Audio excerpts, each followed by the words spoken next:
सबसे बड़ी बात तो यही कि उनके तरफ से जो सिविलियंस को निशाना बनाने की कोशिश की गई, जिस तरह जम्मू शहर पे उन्होंने ड्रोन का हमला किया, मुझे नहीं लगता है कि 71 वॉर के बाद कभी इस तरह जम्मू शहर को निशाना बनाया गया हो। लेकिन हमारे डिफेंस फोर्सेस उनको ये क्रेडिट जाता है कि उन्होंने ये सारे ड्रोन जो हैं उनको नाकामयाब किए और उनमें से एक भी ड्रोन जो है निशाने पे नहीं पहुंच पाई।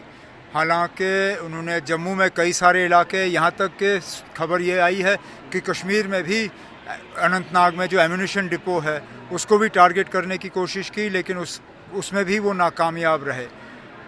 मैंने पहले दिन बात करते हुए ये कहा था कि लेकिन अब ये हालात हमने नहीं बनाए। पहलगाम में हमारे लोगों के ऊपर हमला हुआ, बेगुनाह लोगों की कत्ल की गई, उसका हमें जवाब देना पड़ा। लेकिन ये जो अब लगातार इसको बढ़ाने का सिलसिला जो पाकिस्तान के तरफ से हो रहा है, इसमें ना पाकिस्तान को कोई फ़ायदा है ना उनकी कोई कामयाबी होगी। बेहतर यही होगा कि वो अपनी बंदूकें खामोश करें और यहाँ पे हालात जो हैं वो दोबारा साजगार हों। लेकिन लगता है कि पाकिस्तान एस्केलेशन करना चाहता है, क्योंकि उन्होंने कल रात को जो हुआ, पहले 9 बजे के आसपास, उसके बाद 4:30 बजे, जाहिर सी बात है कि वो अपने तरफ से तो एस्केलेशन की कोशिश कर रहे हैं। अब एस्केलेशन में सबसे ज़्यादा नुकसान उनको होगा।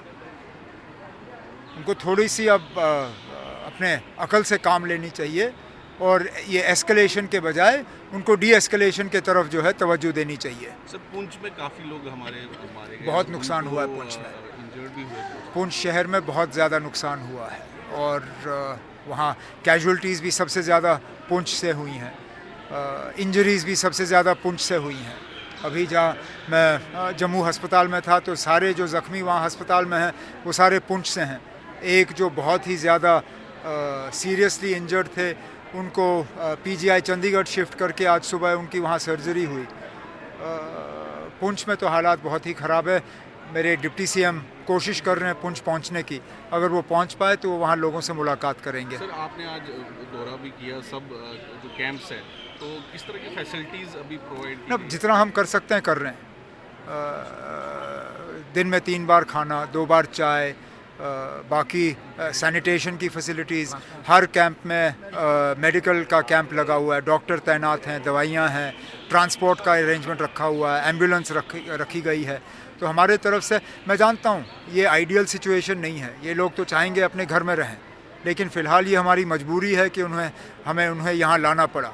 लेकिन कोशिश की जा रही है कि यहाँ रह के उनको कम से कम तकलीफ़ का सामना करना पड़े। कुछ बच्चों ने आज यहाँ खेलकूद का सामान मांगा। मैं अपने स्पोर्ट्स मिनिस्टर का शुक्रगुजार हूँ कि गाड़ी में उन्होंने सामान रखा हुआ था, तो कम से कम और कुछ नहीं तो इन बच्चों के चेहरे पे इन मुश्किल हालात में अगर हम थोड़ी सी मुस्कुराहट ला सके तो ये बड़ी बात है। सर, अभी क्या आप देख रहे हैं, क्योंकि हर कोई ये इसमें है कि क्या होगा, अब आगे क्या होगा? इस सवाल का जवाब मेरे पास है नहीं। इस सवाल का जवाब शायद ही हमारे मुल्क में किसी के पास है।